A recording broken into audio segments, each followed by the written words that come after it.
This May 1st, it's May Day. I'd ask you to please, or Mr. Krupp, would you please do the roll call? And let me explain to you that Commissioner Bernard is excused today and specifically was asked by this board to attend an important symposium on medical marijuana at the AOC, Association of Oregon Counties. It's very important, if you remember just a commission meeting ago when we passed an ordinance for, actually an exclusion for a year, a moratorium, that we need to get a handle on this thing and develop time, place, manner rules that are fairly consistent across the state, we think, county-wise, city-wise. So Commissioner Bernard will be reporting back to us, and we certainly appreciate him volunteering to take that role. Mr. Krupp, if you'll do the roll call. Certainly, Mr. Chair, and it is a beautiful May day indeed, is it not? I wish we could pull the curtains open and take a look outside. So, Commissioner Smith. Here. Commissioner Savas. Here. Commissioner Schrader. Here. Chair Ludlow. Here, do you please rise and join me in the Pledge of Allegiance. I pledge allegiance to the flag of the United States of America and to the republic for which it stands, one nation under God, indivisible, with liberty and justice for all.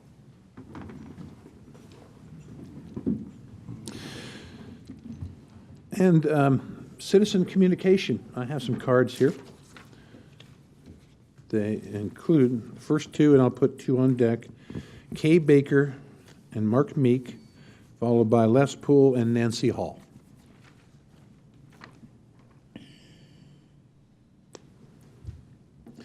Either one can go first. Okay. My name is Kay Baker. I am the current president of the Hoodlum Women's Club, and with me today are Signa Mers, who is the current chairman of the new building committee, and Barbara Saldivar, who started working on this project over 12 years ago with this county.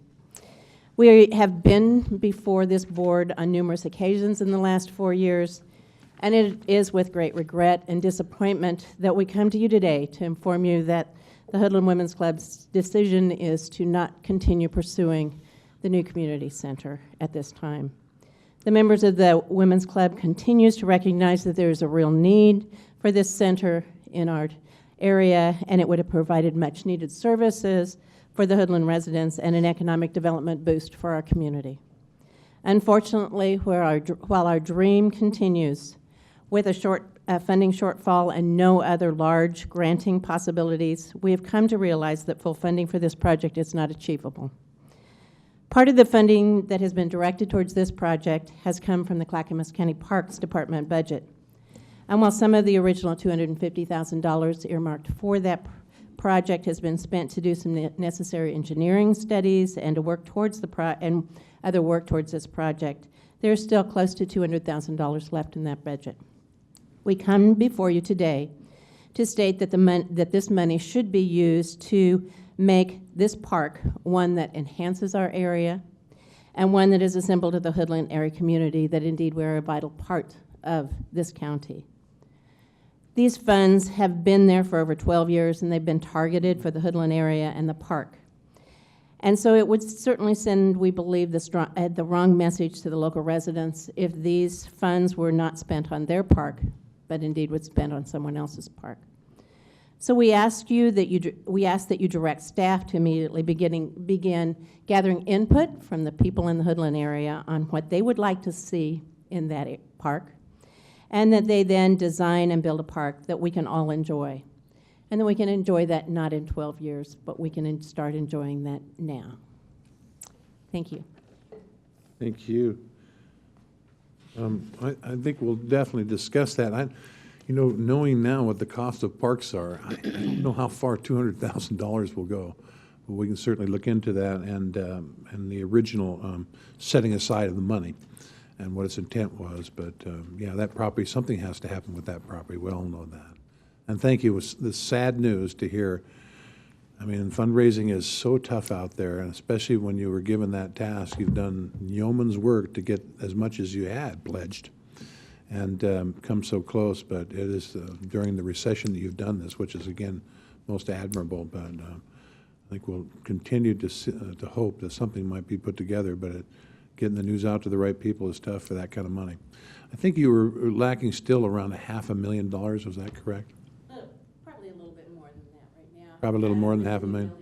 Well, you might want to come up to the microphone if you, yeah, I think people would like to hear that. We've updated just updated some budgets, and we know that our budgets at that point, when it looked like $500,000, was based on 2012 building costs. We are certainly aware that building costs are going up, and so we know that it would be more than that. We also we're hoping for some concessions from the county on system development charges and such that we got word not very long ago that wouldn't happen. So that was not, all of those things, and the building costs were the bigger piece. The building costs are going up, and I guess we want the economy to be vibrant and all of that, so it's a double-edged sword for us. Yes. So it was closer, Chairman Ludlow, to at least $700,000, if not more than that. Okay. Thank you. Mr. Meek. Good morning, Chair. Good morning, Commissioners. Mark Meek, and I'm here today as a business owner of Markham Properties, and as that business, I'm a member of North Clackamas Chamber. In October, I started a leadership class for Clackamas County, and we are all in the middle of a project that we've all selected to do, and it's related to Sycamore Lane's Therapeutic Riding Center. And throughout the last several months, we've helped them procure grants and funds and in-kind donations for the materials. And they applied for the permit March 18th, and I thought it was approved. It looks like it was approved. And they have been halted on their construction. And I spoke with Mr. Mike McAllister with the planning department. He said it may have been due to it does not have, or it is 5 acres or less. What the project is, it's an O2 composter. They're a therapeutic riding center. It's for, let me get the term here, for riding facility for people with disabilities, and it's a therapeutic process for them. And also vets go there and they're able to get some therapy with that. Part of they're a 501c3 corporation, and part of their expenses every month is disposing of the manure they have from the horses, which can range between $300 and $400 a month. And part of our project was to help them to establish and build this O2 composter, in which they would be able to put the manure there, and within several months have, I guess, I don't know the terminology, but pretty good grade fertilizer that they could donate to the community. Since they're a 501c3, they cannot sell it, but they could also donate it to other members of the community. People can come and pick it up, and they could give them donations if they wanted to. But so what's happening, I guess, I spoke with Director McAllister, and he said that it may have been that it requires a conditional use. Was part of our project, we have a limit of time to try to get it done by June 15th, I think it was, what we were trying. And it looks like we're in a stalemate. I'm not sure the owners of the property or the caretakers of the property are considering just washing the whole project. And they've already poured forms and built, you know, different things, and we're just about there to be completed. And I just wanted to make you aware of it. I'm not sure if there's much you can do about it, but I do have copies of the permits and all the information here that I could share with you. And maybe I can give yourselves a call later on and find out what... Let me ask you a couple questions, Yes, if you don't sir. mind. When was this application put in, Mark? Do you know? It was put in March 18th, it says here, applied March 18th. That's not very long ago. Oh, I understand. But I believe... In the grand scheme of things. let me see here. From the way I read it, it was approved, but that's, yeah.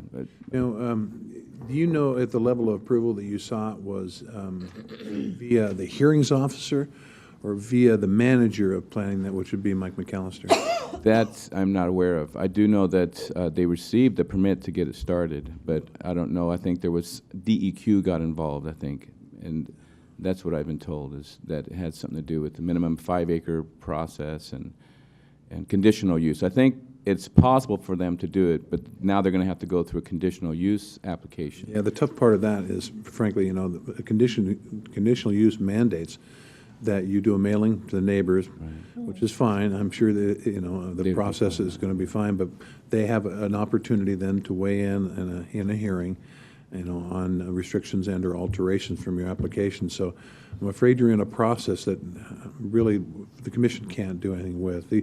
Long ago, the commission gave up being the hearings officers, meeting as a body and deciding on planning issues. Almost all of it now is in the hands of several hearings officers and or administrative approval through the manager. But there is certainly a set pattern you have to go through for conditional use if they say that's what you need now. I will talk, or one of our other commissioners will talk to Mr. McAllister, and we have your contact information. If we can do anything for you to expedite, we certainly will. That's what I would just look for, if somehow we could go, you know, door to door and get approval from the neighboring, you know, the community that may be affected. I'm not sure if that's proper notice or not. It's a good way to do it, and you as a broker and I have done that before, gone door to door. This is not going to be that bad kind of thing, but there's a process we're in legally, statutorily, we're going to have to follow. Mr. Matcore, do you have anything to say about that? No, Chair, I think you've described it perfectly. We do have a set process. We have professional planners over there, and this board has delegated their responsibility to the hearings officer, and it does take some time, but it will be typical process. So I guess my best advice to them would be just keep going with the process. Don't give up. It may not be done by June, maybe September, October, November, whatever, but to just continue with the process. You know, if it's DEQ, they're going to want to know about water drainage, where it goes. They're going to know air, and that kind of stuff. So, unfortunately, Yeah, and they've met those standards because they're close. The reason, actually, I'm not sure if it's the Clackamas River Water District or whoever it is. The reason that they're even doing it is because they were trying to be good stewards with their waste to not contaminate the freshwater Clackamas River, because they're right along the Clackamas River. are they? And so that was one of the issues. They're trying to be a good, and that's some of the funds and grants were coming from. I'm not sure what the exact entity was, whether Clackamas River Water, Clackamas River Conservancy, or. Well, I will. I'll talk to Mike McAllister about it. Again, Thank you very anything much, we sir. can do to expedite that, we will. But unfortunately, statute is statute. You know, Sure. as benevolent and wonderful as this program is. And I read an article about it recently, and I was just fascinated with that. There is definite therapeutic value that is aggregately accumulated by these people, and they get better and better as they go along. So Right, that's actually wonderful. it's interesting, and we'll check into it, and anything we can do, we certainly will. Well, thank you very much. I appreciate your time today. Thank you, Mark. Mr. Les Poole and Nancy Hall.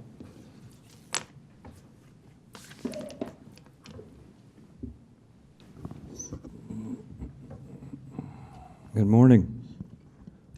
I've got a feeling that Nancy's probably here about what's planned up in Sunnyside area. Les Poole, Clackamas County. Several brief things I want to say today.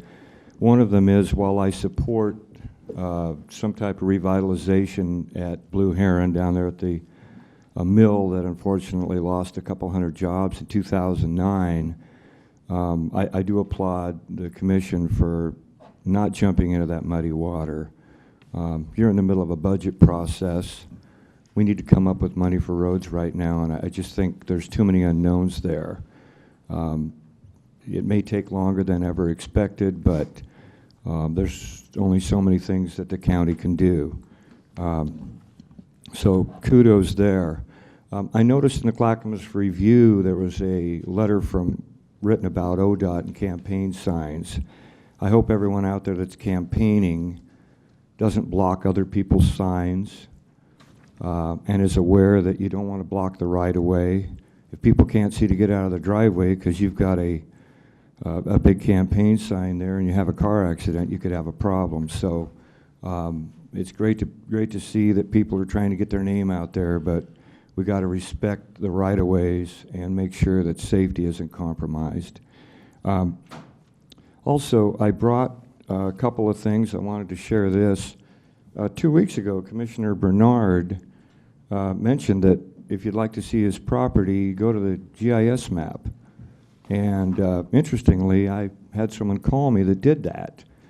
And if you look at this, you can see, and it's pretty simple, that in 2012, when everyone was questioning his involvement in the light rail process and the effects on his property, he was combining all of his lots into one. It's pretty obvious. It's pretty obvious that Commissioner Bernard is in line for a windfall on light rail. And his numerous claims about not voting are really specious. A couple of times he abstained after participating in the process, and I would ask him to explain next week why he abstained. I've got another thing to show you here. This is a photo I took. I don't know how well it will appear, but this is the Sunnyside, near Sunnyside Road, and what this is the overpass. That's the start of the Sunrise Corridor, a wise investment, a transportation investment that will do so much more for this county than Milwaukee Light Rail could ever dream of doing. And I'm really pleased that that project is moving forward. Anyone that drives under that construction that knows anything about planning will realize that that's going to provide industrial access. It's probably going to help keep Fred Meyer's and Safeway in Clackamas and eventually relieve some of the bottleneck there at 212 and 82nd. Thanks for your time. I'm only 12 seconds over. I'm not complaining. Well done. All right. Nancy. Good morning. Nancy Hall, Happy Valley. After looking at the latest Eagle Landing brochure, I have the following comments. Page 13 in the brochure has an area map. I've given you a copy. It shows 2 large green spaces next to the Eagle Landing project. If you don't live in the area, you may be unfamiliar with these properties. The largest green space on the right is the Gethsemane Cemetery. The other green space is the Little Chapel of the Chimes Cemetery. Labeling cemeteries green spaces is deceptive and disrespectful. Why would Eagle Landing do this? I believe they are attempting to make this development appear compatible with the neighborhood by renaming elements that conflict with their grand plan. I wonder what they will rename the elementary school up the street. I took a picture of the Eagle Landing project model that is at the New Hope Church, and I've given you a copy. Also, you have a copy of the Eagle Landing site plan from the brochure. People have a concept of the size of the Clackamas Town Center. To put the Eagle Landing project in perspective, it is about twice the size of the town center on about half the land. At 2.1 million square feet, the size of this development is overwhelming. I count about 27 buildings, with the tallest being the hotel at around 11 to 12 stories. They propose to build a civic center that seats 5,000.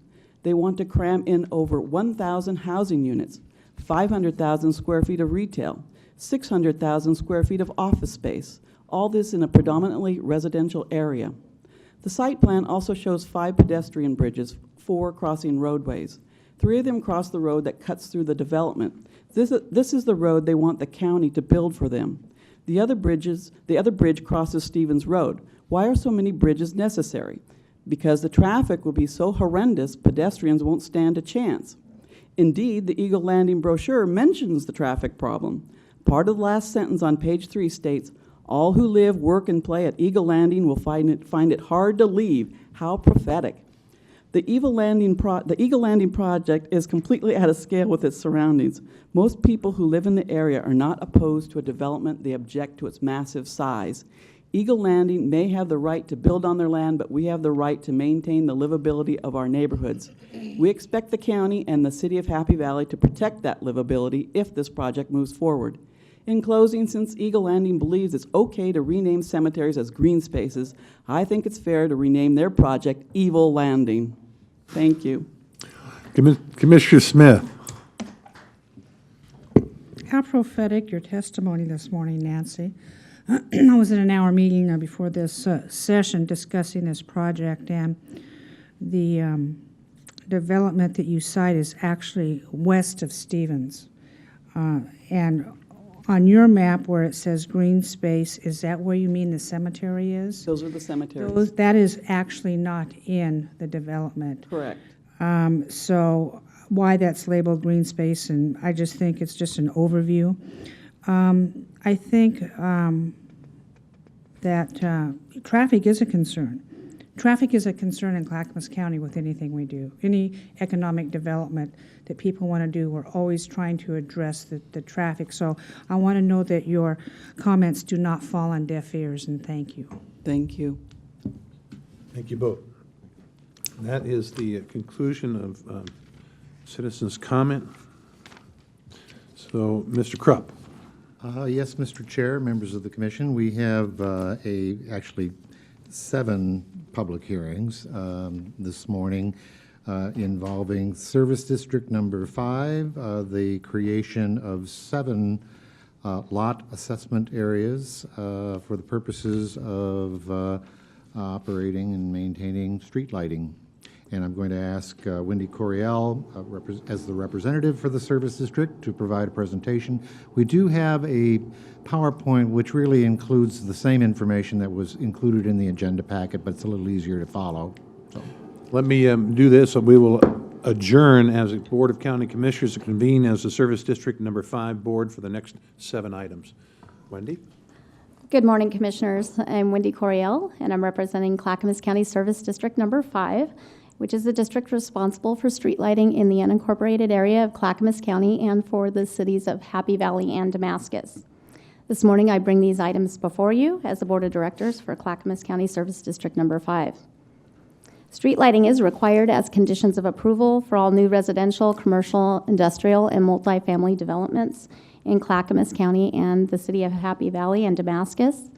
Street lighting can also be installed in those areas via the district's petitioning process. Today, there are 7 street lighting service areas for your consideration, and as you can see on the map, 5 of these are in the unincorporated areas of Clackamas County, and 2 are in the city of Happy Valley. The first item for your consideration is Area 01-13. It's a Tri-Plex. This is a new residential triplex on Lake Road. We'll be using Cobra lights on existing wood poles. This will come at a rate B at $46.80 per tax lot each year. There are no remonstrances received. The second area for your consideration is Area 05-13. This is Cavalier Meadows 9-lot subdivision, and this is on the corner of Echo Valley Street in Happy Valley. We will use Cobra lights on new fiberglass poles. This will come to rate C at $63.98 per tax lot each year. Third item for your consideration is Area 09-13. This is an orthodontist office building. This is a new commercial medical building on Southeast 130th Avenue and Sunnyside Road. The existing Cobra lights on the existing aluminum poles are adequate. And this will come under rate D at $1.14 per frontage foot per tax lot each year. No remonstrances were received. Fourth item for your consideration is Area 18-13. This is Dutch Brothers Coffee Drive-Thru Restaurant. This is a new commercial building on Southeast 82nd Avenue. The Cobra lights on existing wood poles are adequate. This will come at a rate D at $1.14 per frontage foot per tax lot each year. Wendi, that says Cobra lights on aluminum poles there on the slide. You're saying they're on wooden poles? Yes, they will be on the wood poles. Picture reflects it, but the verbiage does not. Correct. So the fifth item for your consideration is Area 22-13, Charlie's Produce Parking Lot.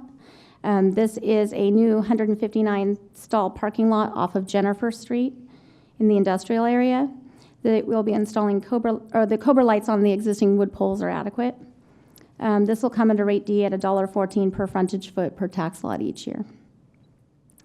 The sixth item for consideration is a CASAB partition. This is a new 3-lot partition on 147th Avenue in Happy Valley. The Cobra lights on existing wood poles are adequate, and this will come at a rate C at $63.98 per tax lot each year. There are no remonstrances received. And the last item for consideration is Area 01-14. This is Peerless Industrial Group's 23-lot stall parking lot. And we will be, this is a new 23-lot parking lot on Jennifer Street. And Cobra lights on existing wood poles are adequate. This will come at a rate D at $1.14 per frontage foot per tax lot each year. And again, there's no remonstrances received. And that concludes my presentation. And I'd be happy to answer any questions that you have. All right, ladies and gentlemen, this is a public hearing, which I'll now open, and if there's anybody in the audience who hasn't turned in a card, they can certainly turn in a card. Well, we certainly know who you are, sir. Turn in a card later. Mr. Les Poole. I just want to say that I've been involved in street lighting and contracting for a long time. One of the best values that the county provides is right here. And I mean, when the bulb burns out or something happens, there's a car accident, there's no exposure to the property owner. They take care of it. So I think street lights in a lot of ways are even more important than sidewalks. So I just want to say that, and for those that are watching, that have got concerns, it's not real expensive to join one of these little service districts and improve the safety on your streets. So I certainly endorse all of this. Thank you. Thank you. Doesn't appear to be anybody else that wishes to speak on any of these matters, so I'm going to close the public hearing. Wendy, the only question I have is, you know, some are assessed by frontage foot, some by a lot basis. So what's the That's correct. methodology to arrive at which one you use? We primarily have two different rate categories split between residential and commercial. Technically 10 rates, but one is commercial, rate D, and that's where we charge for the linear frontage. And then we have other ones that are residential areas, and that's primarily separated by the style of light, because some style of lights are more expensive than others, which is why the rates are reflected differently. All right, thank you. The public hearing is closed. Commissioners, any further questions or clarification needed? All right. Mr. Chair, I move the board orders for the 7 assessment areas within Clackamas Service District number 5 as presented today. Second. All right, motion made by Commissioner Savas and seconded by Commissioner Schrader. In all fairness to Commissioner Savas, we had a script here that said, I move the board Approve. orders. I think the word might be approved. Insert the word approve. Let's do that. Board orders, yes. We'll make it so. Thank you. All right, any further discussion needed? All right, I'll ask the clerk to call the poll. Commissioner Smith? Aye. Commissioner Schrader? Aye. Commissioner Savas? Aye. Chair Ludlow? Aye, passes 4-0. The board will adjourn as the Service District Number 5 Board and reconvene as the Board of County Commissioners for the remainder of this meeting. This is now the time for the consent agenda. I'll ask the clerk to read the consent agenda by title. Thank you. Just grab that further. Focus on.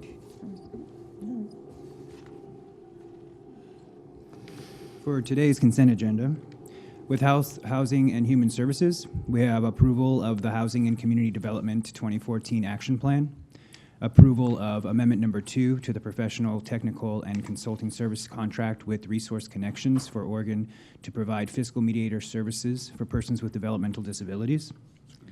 We also have approval of a renewal intergovernmental agreement with the Oregon Department of Consumer and Business Services Senior Health Insurance Benefits Assistance Program to support volunteer connections in providing information, counseling, and assistance to seniors and other Medicare recipients on health insurance matters. And approval of an intergovernmental agreement with the Multnomah County Department of Human Services, Aging and Disability Services Division to support Clackamas County Social Services as the region's coordinator for the Oregon Money Management Program for the Metro Aging and Disabilities Resource Connection Consortium. Under Transportation and Development, we have approval of a contract with Jeff Kersey Incorporated for the Henrici Road Stormwater Improvement Project. And under elected officials, we have approval of previous business meeting minutes. And that will conclude the consent agenda. Any commissioners wish to remove any item from the consent agenda? I'll ask for a motion. I move we approve the consent agenda. Second. Motion made by Commissioner Smith, seconded by Commissioner Schrader. Any further discussion? All right, I'll ask the clerk to call the poll. Commissioner Smith? Aye. Commissioner Schrader? Aye. Commissioner Savis? Aye. Chair Ludlow? Aye, passes 4-0. It's time for the county administrator update. I have several this afternoon, Mr. Chair, members of the commission, so I'll just sort of run through these. And I'm happy to report that thanks to the hard work of our economic development staff, a 100-acre industrial park in Estacada has been given the green light to sell 27 shovel-ready light industrial lots. This is significant due to the scarcity of industrial-ready land in the Portland region, and our staff has worked in partnership with Business Oregon to prepare these parcels for industry. This is a great example of the assistance and support of our economic development team that they provide to prioritize employment lands that are needed to support investment and job creation here in Clackamas County. So that's good news. Then I also have good news regarding one of our employees in Water Environment Services. I received a letter from the Government Finance Officers Association acknowledging the work of Robert Moon, who's an accounting supervisor manager in Water Environment Services. He will be receiving a Certificate of Achievement for Excellence in Financial Reporting from the GFOA. So Wow. congratulations, Robert, for that. Now, it's sort of salt and pepper here because at the same time I'm sharing this news about Robert, the other news I'm sharing about Mr. Moon, as he's receiving this award, is he's also announced that he's taking advantage of a tremendous opportunity in a new job in the Portland area. It's going to allow him to realize some of his travel opportunities as well. So he will be with us through just about the end of May, but I'll say congratulations for the acknowledgement and the award, and congratulations on the new job to Mr. Moon for a job well done. So Good luck to Mr. Moon. That's, yeah, great so yeah, it's good news there. I also wanted to let you know that 2 weeks ago I attended a meeting of the Diversity Leadership Council for Clackamas County. This was my first opportunity to meet with this group of local leaders, and they talked with me about goals and ideas they have regarding the relationship and delivery of services to better serve communities throughout Clackamas County. I was impressed with their stated vision, which is to serve as a bridge to connect county and community values with the many ways we are different here in Clackamas County.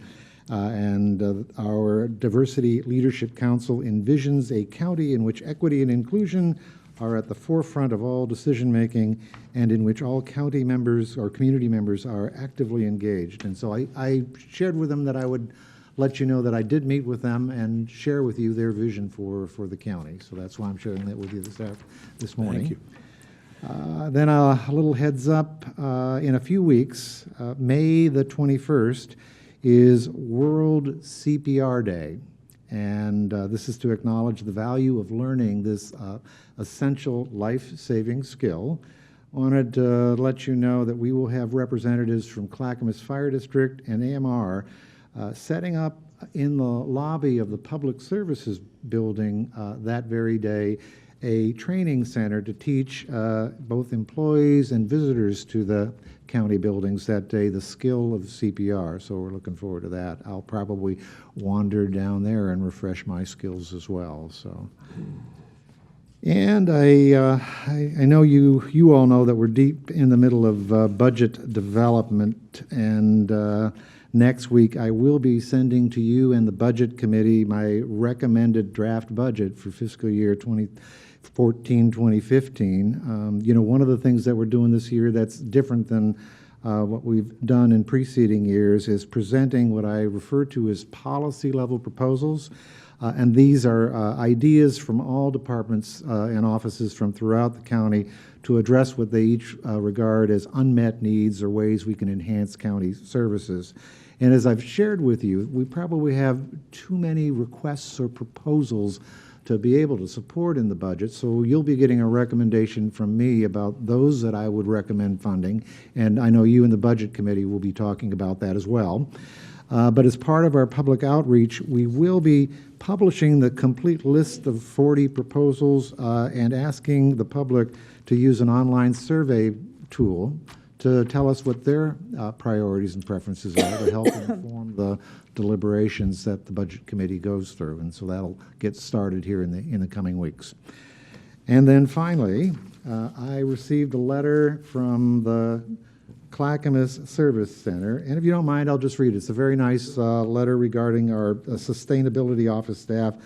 It says, at the Clackamas Service Center, we serve dozens of hungry, homeless, and hurting people every day. Completely donor-supported, we do our best to provide nutritious, tasty meals and groceries to over 13,000 people a year. But this isn't free, and it doesn't often come cheap. One of the best partnerships we've had is with the Sustainability Office of Clackamas County and their Recycle at Work program. We've been able to minimize waste and to maximize the efficiency of our incoming goods. Thanks to our collaboration, we now have a commercial vacuum sealer and food processor that ensures we make the most out of donated produce, stretching it beyond the normal window of ripeness so we can make healthy produce available all year long. We are constantly impressed with the professionalism, dedication, and passion of the staff at the Sustainability Office and the Recycle at Work team. They are ready to work and help save money, good food, and equipment so that we can do more with less. And they highly recommend them to anyone looking for ways to reduce costs and help the community. So I wanted to share that with you as well. And that's my report. Nice letter. That's great to hear. It is now time for Commissioner's communication, and I'll start with, Commissioner Savas, you wanted to say something? Well, you're going to start, by golly. Well, I could do both, but I did want to ask a question. I want to clarify, Mr. Krupp. You mentioned that the planning department, or do I assume the planning department approved the sale of that the Estacada properties haven't sold? We're just approving them ready for sale, or they actually sold? Because 23 is a substantial number. I'm very familiar with that. They are shovel-ready is how they are represented here in the notes that I have. They have the green light to sell 27 shovel-ready light industrial lots. Okay, just wanted to make sure, clarification that they were ready for sale. Correct. That'd be great news. I've seen the development. I'm really excited. I was at the ribbon cutting for that, so it's great to hear that they're ready for sale. And there is opportunity out there in Estacada and Chair, so you want me to continue with Commissioner? So I'll roll into my my comments. Next Wednesday at 5:30, we'll do our monthly Commissioner Roundtable meetings, and the attendance has kind of fallen off there, and one of the issues that's going to reflect some of my experiences there. I think one of the issues that's come up often in the history of the last 3 years of doing this from time to time has been dog barking issues. And it's my hope if the attendance will pick back up. If it doesn't, I guess I'll consider maybe no longer having the Commissioner Roundtable opportunities, but I really don't want to cut any opportunities short, so I encourage those that have maybe been holding back or seeking opportunities to consider attending, again, May 7th, the first Wednesday of every month at 5:30 at DSB building in the auditorium in room number 115. So a little bit, I received a phone call. It was an anonymous phone call, and it was not a number that I could track. There was no number displayed, but of a constituent somewhere in Clackamas County that was very unhappy with the mediation process he went through on a dog barking issue. And I know that we have discussed and going to attempt to ramp up and reinstate somewhat the dog barking ordinance And I'm hoping that moves forward. But I don't know who the gentleman out there that called, but I just want to let that person know that it is our goal, and let others out there know it's our goal to somewhat reinstitute our dog barking ordinance. And I know that there are bookends on that. There's limits to what we can do there. But apparently this gentleman had gone through the mediation process, and he indicated on the phone that it was unsuccessful. He participated willingly, but didn't really achieve the results he wanted, and it's really affecting his quality of life. And it's that time of year. It just kind of ramped up again. It's that time of year where the weather warms up, people want to open their windows, and when the windows open up, let the fresh air in, so does the noise. And so I've had a flurry, actually, of comments related to noise and quality of life. It's something that I learned back in 2010 when I went from community to community. I went door to door knocking. I've knocked on doors in every city, and we'll do that again this season. And, you know, I hear it for myself sometimes, standing on the doorstep and saying, the person says, "Do you hear that noise?" And I go, "Yeah, I do." Well, that goes on all day. So I think it's something, again, quality of life for incessant, continuous, maybe dog barking is something that we ought to take a look at. I love dogs. I've had dogs. I do know that dogs from time to time, you know, will bark. You know, the whole noise will be disruptive, and that's normal, and I don't have any heartache with that. But again, I think it's that incessant dog barking that is very aggravating, whether you're in an urban environment where houses are very close together and that noise really radiates, and even radiates in a rural environment as well. So I understand and sensitive to that. You mentioned the diversity. I recall about a year ago, we were at a diversity conference in Portland, and I really am excited that with the new administrator, Mr. Krupp, his taking another look at the organizational model, the flow chart of how we work as an organization, and maybe look at opportunities to enhance that. I know that we've made a change back in 2013 by bringing the diversity manager up to an executive level, and that's a great step. It's a great first step, but I think we actually need to somewhat enhance that. And knowing that we roll through attrition of 100 to 200 approximate positions per year, those opportunities, the recurring opportunities to make sure we do have inclusion and we do have equity. So I'm hoping that we can somehow enhance that. I'm also excited about the budget. It's that time of year about budget, and I'm hoping that with our discretionary dollars, which, you know, are greater than we realize, we have about 100, our discretionary dollars of over about 100 million. A good chunk of that goes to public safety and the sheriff's department, but to better align our priorities with those of our constituents, what our surveys indicate that we somehow match those, and that our budget's reflective of the values and the priorities our citizens have demonstrated in our recent survey results. So that's what I'm hoping for. And again, anyone with any issues, May 7th, 5:30 at DSB, an opportunity to express that, and I look forward to hearing from my other colleagues. Commissioner Smith. Thank you. The week before last, I attended a child abuse forum in Lake Oswego. It was well attended by many elected officials across the region. It was very informative. It was heartbreaking, but it was, I think, a lot of education and awareness was achieved, how these problems start very young and follow people well into their adulthood, trying to nip it in the bud when the children are young is the best approach to ensure a safe and prosperous society as we move forward. It's something that I'm dedicated to helping work out those situations. I also attended a groundbreaking ceremony at Aurora Airport last Wednesday. It was very well attended. Probably 100 people were there. If you recall, the legislature had approved funding to build a tower, but we did not have personnel that needed to be provided by the federal government. That item had been nixed during the sequestration. However, they found money to staff the tower at Aurora Airport, and it's amazing the economic viability that's going to have for the region. Am I correct in saying, Mr. Savas, that we would now be 34th as far as the airport on the list of viable airports? We'd be the 34th most busy towered airport. Yeah. Once that tower is built, Yeah. amongst the 251 that are currently funded. Yeah, and so that's going to be a huge economic opportunity for us. And the airport's about a mile long. We can land small jets there now for people who aren't aware. And I think it's just a big boon to the area.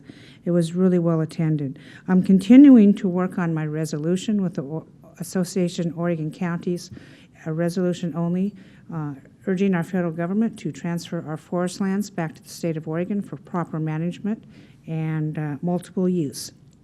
Thank you. Thank you. Commissioner Schrader. Well, good morning, everyone. I wanted to thank Commissioner Smith for mentioning the event last week with Clackamas, the Children's Center. And they're the center that we have here in the county that deals with children who have been victims of sexual violence and abuse. And they are doing a very, very good job. They also had yesterday, I was able to attend the Champions of Children's Luncheon with Tracy Berry. And hopefully they raised a lot of money for a good cause. They are one of many of the partners that we work with in the nonprofit arena in this county.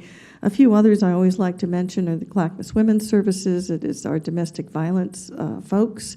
And they are now housed, thanks to my colleagues, in the Family Justice Center here in Clackamas County, and that's going great guns. I also always like to mention the Gladstone One Stop for children, because in their area they have Family Stepping Stones, which is a relief nursery, where young mothers and young parents can learn how to be better parents. I've been talking with them about potentially having a workforce job component also located there. Because one of the conversations we had was that not only are families stressed out just from the stress of having a new baby, new child, learning how to raise a child, but some of them have just great stressors because they don't have a job. They don't know where to go or how to go to get that. So we've initiated some conversations with the Gladstone One Stop to see if maybe there's a space together with Healthy Start, Head Start, the Relief Nursery, our clinic, K through 3 classes. Maybe there's a place there for some workforce opportunities for people, so that can be part of the continuum of opportunities that they are offered to have, make sure we have healthy families. Had a great afternoon discussion with Mayor Lori DeReamer the other day. She is a good friend, and we actually were talking about parks issues together. I also had an opportunity to go to the Military Museum event at Camp Withicum. As many of you know, they are fundraising very aggressively in order to have the General Thayer Military Museum open here in Clackamas County. It's actually a wonderful idea. Our National Guard has a long fruitful history here in this county, and this will showcase not only their efforts in various campaigns across the years, but will also honor a World War II general who was very distinguished and is still with us today. And they have all kinds of interesting artifacts and opportunities. And we had a presentation from the architect to show what that new building, what that new museum was going to look like. So that was really kind of fun. The biggest thing I think that happened, at least in my sense, and again, I'll thank my colleagues, is we did have the signing of the Agricultural One Stop. Ooh, that was great. This is a virtual one stop for our farming and ag community. So they can not only learn about resources, but they get the personal touch with people who will actually call them back and work with them on issues, whether it has to do with what to grow and how to grow it, equipment, regulations, how they would maybe get into a new specialty crop, how they would interface with the larger markets here in our area, in Portland and Clackamas and the surrounding area. Pretty excited about it. It was a result of over 6 months of work with a number of partners and resulted in everybody signing a declaration of cooperation to be a part of this continuous project. So that was kind of a highlight for me. And with Tootie, I did attend the Aurora Airport opening. That's pretty exciting. Almost made me want to take flying lessons, but I promise I won't ever jump out of a plane because I don't think that one's on my bucket list. And finally, I had an opportunity to attend the Workforce Board Executive Meeting. As you know, there is a realignment of workforce going on at the state level, and we are working very diligently to make sure that our Workforce Board, the Workforce Investment Council of Clackamas County, remains autonomous, and also works very closely with our regional economic development partners in Washington County and Multnomah County. So that's the news from the CLAC. Thank you, Martha. Well, I want to piggyback on what Martha was saying, and it kind of segues into the first thing I want to talk to you about is that quarterly I have a chair and mayor's meeting. And it's private. We close the door and we listen to the mayors and what they think about the county and what they need from the county and some of their problems that we could possibly help solve or at least talk about. And one of the we had that meeting last night. And what Martha talks of a virtual one-stop, and that people so often don't know where to go. I had it happening recently where my wife worked with a colleague who had a job, her husband had a job, but they'd taken in some friend of theirs that was dying of cancer. And they had exhausted, because his funds are limited for medical treatment, they'd exhausted themselves and just needed hand up, not necessarily hand out. And they didn't know where to go. And so I put them in contact with somebody from Health, Housing, and Human Services, and they were extremely touched with just obtaining the knowledge of where they can get some help, a temporary help, until this man passes. It was so integral to them, and that lack of information, that there's no virtual one-stop for information. And so Wilsonville has a very interesting program through Wilsonville Community Sharing, a lady named Lonnie Snyder, and she's an information referral specialist. She used to work for the city, now for the nonprofit. And for over 30 years, she has aggregated some very important names, numbers, and contacts for a variety of problems. Now, that can be food, that can get a starter in your car, that can get an alternator, whatever, to keep you moving and help people out in times of need. It's connected with the food bank out there. So we talked about possibly getting together the ultimate list of 501c3s, churches, benevolent organizations for every need that you could think of, whether it's health, whether it's mental health, whether it's simply a night or two, and certainly as part of this is our Family Justice Center, and certainly Clackamas Women's Services. Martha talked of a few of those, but there needs to be a central place where people can go, and that includes police officers that run into situations. Clackamas County has the advantage of having several mental health workers on call when they run into a situation that police think that they best not handle without help. The cities don't necessarily have that. However, there are volunteer organizations that could certainly be there for them if they knew of the need and had the right phone call to call. So that I'll be working on that, because the mayors think that's important, and I do too, to see how we can get a more centralized communication, easy access, and as Martha said, a virtual one-stop for information dissemination. So anyway, that's the kind of ideas that come up at the chair and mayor's meetings. I was at that meeting last night, and then also last night at the River Health Advisory Board meeting, in which they discussed systems development charges for sewer. Actually, they'd reversed an earlier position. The commission will be talking about that here very soon. But systems development charges are, I think, to my way of thinking, little understood about their impact, their usage, and why the dollar amount has to be the way it is. But Mr. Krupp and staff will be explaining that to us. The advisory board took a position. They've advised us, and the board will take that action very soon, and it certainly will have budget implications. So I believe we'll be seeing that long before the budget is finalized. Right, Mr. Krupp? Good.